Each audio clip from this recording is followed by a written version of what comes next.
All right, today we're going to break down some pretty essential financial ideas, but we're going to do it using a super simple analogy that, trust me, anyone can get. Monkeys, bananas, and the rules of the jungle. Let's just dive right in. You ever feel like this?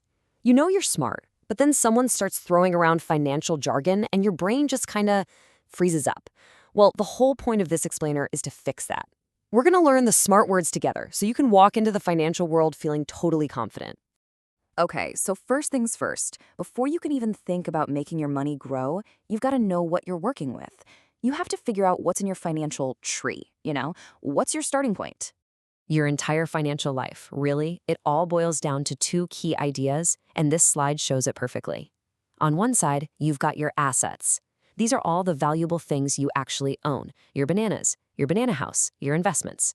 And on the other side, you've got liabilities. That's just a fancy word for debts. Stuff you owe, like a car loan or student loans. So, what happens when you put those two things together, what you own and what you owe? Well, you get the single most important number for your financial health, your net worth. Seriously, if you track this one number over time, it's the best way to see if you're actually getting closer to your goals. And look, it's just some simple math. Let's say all your assets, your house, your savings, are worth 500,000 leaves, but you've got 300,000 leaves in debt. You just subtract one from the other, and boom, your net worth is 200,000 leaves. That's your score. That's where you stand right now. All right, so you know your starting point. The big question now is, how do you make that pile of wealth grow even bigger? And this, my friend, is where investing comes into the picture. Now, one of the most common ways people try to grow their wealth is by buying a stock. I know it sounds complicated, but the idea is actually super simple. When you buy a stock, you're just buying a tiny, tiny piece of a real business, like the big banana company in the jungle. You become a part owner. So if the company does well, the value of your piece can go up. And yeah, if it does poorly, it can go down. Heh, okay. So it doesn't quite make you the boss. You'd have to buy a whole lot of stock for that. But here's what it does mean. As that company succeeds, you get to share in that success. When they win, you win. It's that simple. And one of the most direct ways you get to share in that success is through something called dividends. Just think of them as little reward payments. If the banana business is having an amazing year and making tons of profit, they might decide to share some of that profit with their owners. And hey, if you own their stock, that's you. But investing isn't all just rewards and booming businesses. It always, always comes with risk.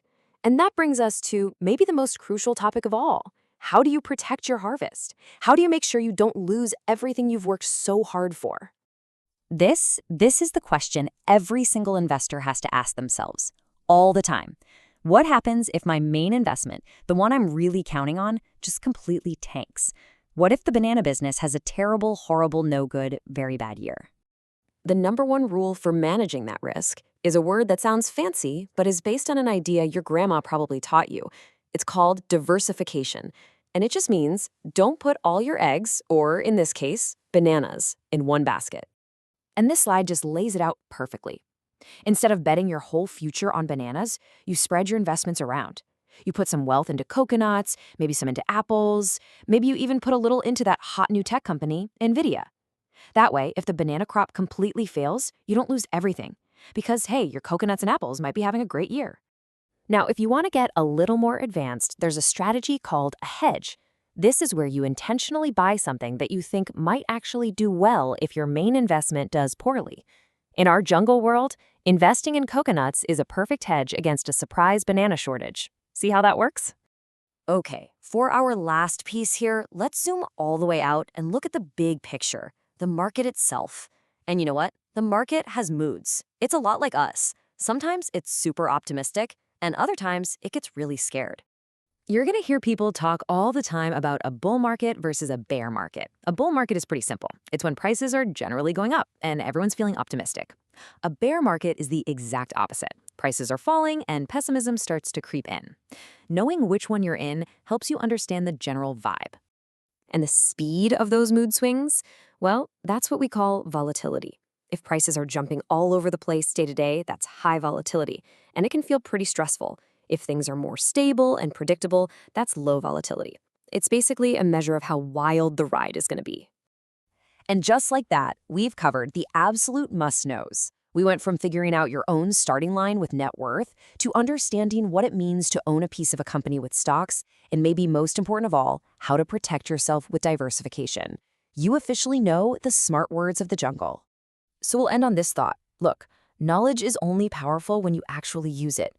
You now have the fundamental vocabulary to understand what's going on in the financial world. So the real question is, what are you going to do with it?